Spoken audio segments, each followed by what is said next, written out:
letting them know that obviously you were all right. Well, it was pretty wild. It's funny, just before the start of the race, I was saying everyone had been so great all weekend. No one had crashed. They had full field to start the race, and it was quite a start. Mike just got loose and spun, and then I spun and sort of was backing it into the wall, more or less. That's all I remember, is the car backed up, going backwards into the wall. Next thing I know, I sort of felt myself getting on top of him, and from there, I was just a pretty wild ride. Now, this is your first major incident since you've come to IndyCar racing. What did it feel like? What are your thoughts? And are you at all apprehensive about getting back in and doing it again? No, I wish I could fix the car right now. But, I mean, it was a real light hit. And obviously I was pretty comfortable, else I wouldn't have been able to sit there talking to the guys upside down forever. So it wasn't too bad. I know they're anxious to get you in the medical center and give you a thorough checkup. We appreciate your time. Thanks. All right, there you have the story from the man who really took a ride. Unbelievable.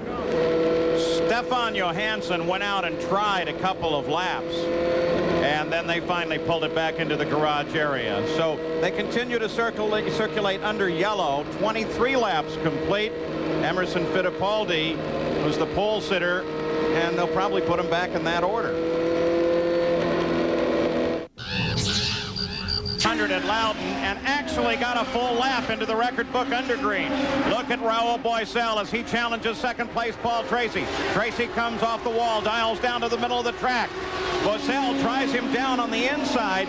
Here's another note for you. Despite all those little increments of green, 3 different increments of green before, Michael Andretti started 17th and is now up to 6th. Raul Boesel, the guy of the moment, as he continues to try on Paul Tracy.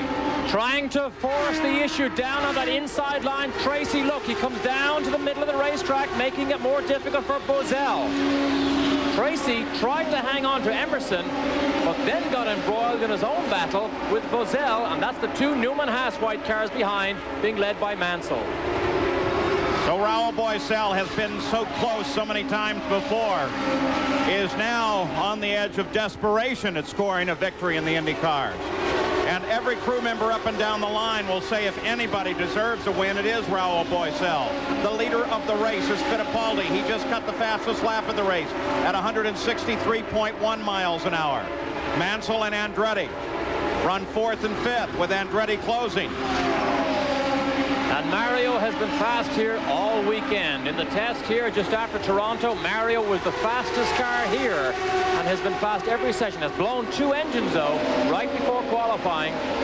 One went on Friday, so he is looking for reliability today. Matt Schuster pulls down to the inside. Maybe the onboard cameras will help us tell, but we're getting a lot of reports of moisture around the track. You're on board Nigel Mansell back in 4th place. Nothing real obvious here. So if there is moisture, it's very humid here, so it may be at times actually difficult to tell.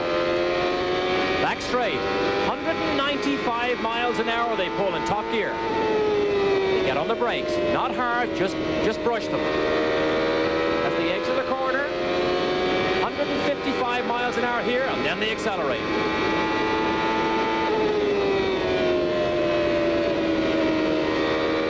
Remember, holding off Mario and trying to catch Boesel.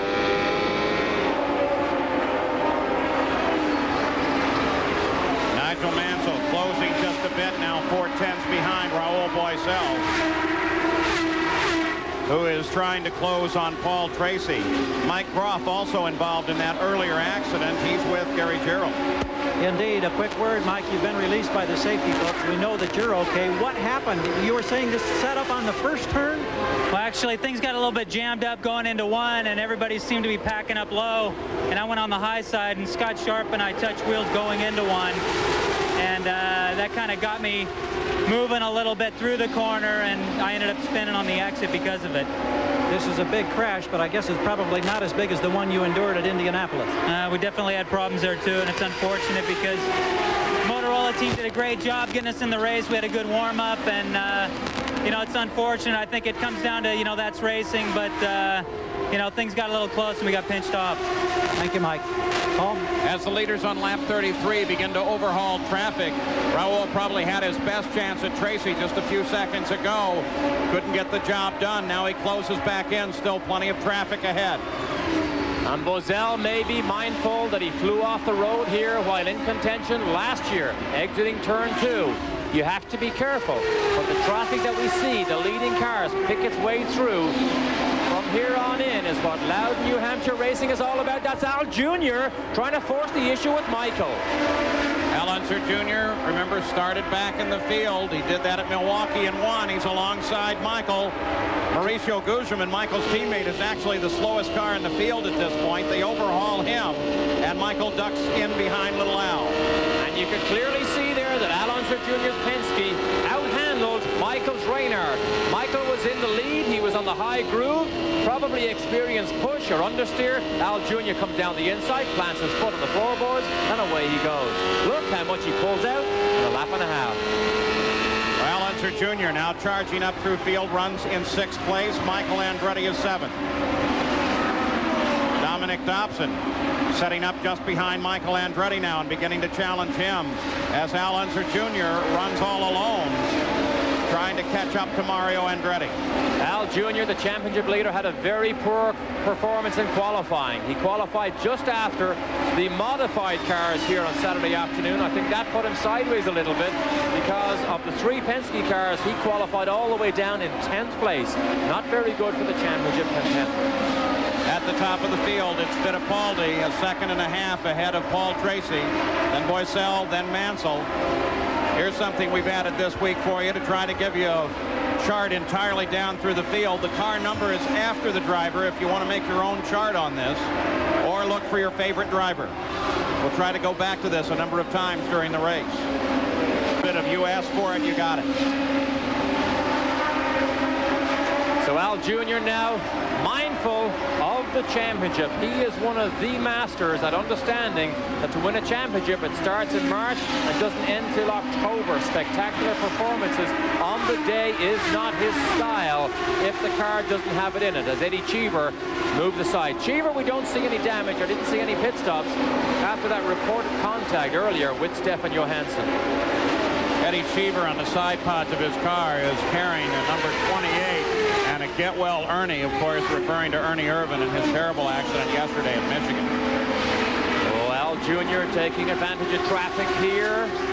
He's catching Mario. That's what he wants. Mario is in his sights. That's Mario right there. Can't quite hang on to Mansell. But traffic plays such a huge role here at New Hampshire. Gives us tremendous racing. Little Al reels in Mario Andretti. Down the backstretch. There's Mario. Little Al closing. Almost on top of him. The battle will be for 5th. There it is.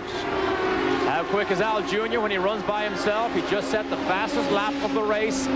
Over 164 miles an hour average. That's just the average. The entire front end of the field now begins to close up. Fittipaldi, Tracy, Boisel, Mansell, and Andretti. Pretty soon they're going to be running all together. So many cars this weekend under the existing track record set last year.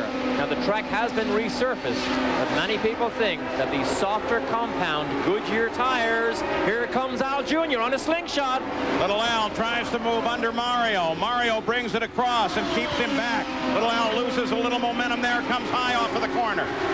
I mentioned the Goodyear tires. The compound is softer, but it does go off a little bit quicker than what they're used to here. Mario will not be easy to pass. Little Al tries that approach down the inside again. Again, it doesn't work. He tries to pick up momentum on the exit of the corner. Again, he comes to the inside. Oh, forced the issue down the inside. Now look at this. The handling of the Penske is much better through and off these corners.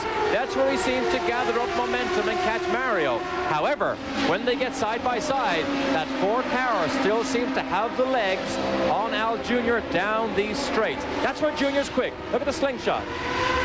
Emerson Fittipaldi and I were talking about that yesterday, and Emerson finally looked at me and says, what do you think Ford is actually doing with that engine? It is powerful at the front of the field. Fittipaldi and Tracy, with Tracy trying to move outside of Fittipaldi.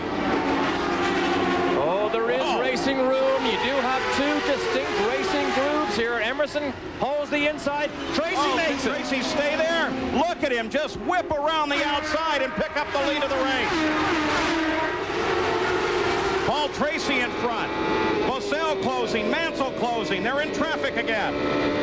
Here we go again. Everybody's all crowded in the one piece of racetrack, but Tracy, who such an uncertain future as we speak, is the man who takes control. Now Buzzell attacks his countryman. The view from Mansell's car, the left-hand side. Buzzell dials way to the outside. Mansell comes inside of Mark Smith. Second, third, and fourth, all in a line here. Buzzell is quicker. Look, Buzzell moves to the outside around Fittipaldi. Can he hold that position? He'll trap him behind the slower car of Gugelmin. So clearly you see the good handling Emerson enjoyed. Look at this. Here comes Nigel on the charge with Fittipaldi. So the leader of the race is now moving steadily backward as Mansell gets him. Subtle changes to the handling. Look, they sandwich the Hollywood car of Maurizio Gugelmin. Mansell on the outside. I just mentioned a couple of laps earlier, these tires tend to go off a little bit quicker than normal. The Fittipaldis clearly have gone off, and Al Jr. still tries to get by Mario. Al Unser Jr. in his continuing battle with Mario for 5th place. You see what Mario did there? He blocked him. He blocked him and boxed him in behind Gugelmin. Perfectly legal. He just picked the racetrack, the piece of racetrack he wanted. Al Jr. had to back off. Think over his career now on his Arrivederci Tour, how many times Mario has seen these situations develop and how foxy he is. Now it's little Al down along the inside. Mario knew there was no chance to hold him back there. And so he lets him go. And Al Unser Jr. driving some superlative corners here. Closes now toward the front. And the radio frequency that we do monitor up here, Roger Penske just okayed Al Unser Jr. to slip down a gear to 5th and to go ahead after Mario, and he gets Emerson also. Little Al takes Emerson. So now he moves into 4th place. Nigel Mansell is the next in his line. And it's a compromise when you set up these racing cars. If they start with push, sometimes they go to loose. Look at this, has a little look round the outside. Mario works on Fittipaldi. Are we seeing two different strategies at play here? Has Fittipaldi decided to drop back? Go ahead and let the lead run away? Well, no. He is definitely in trouble because he has dropped back way too fast. The decision comes whether he should go to the pit lane, and he does.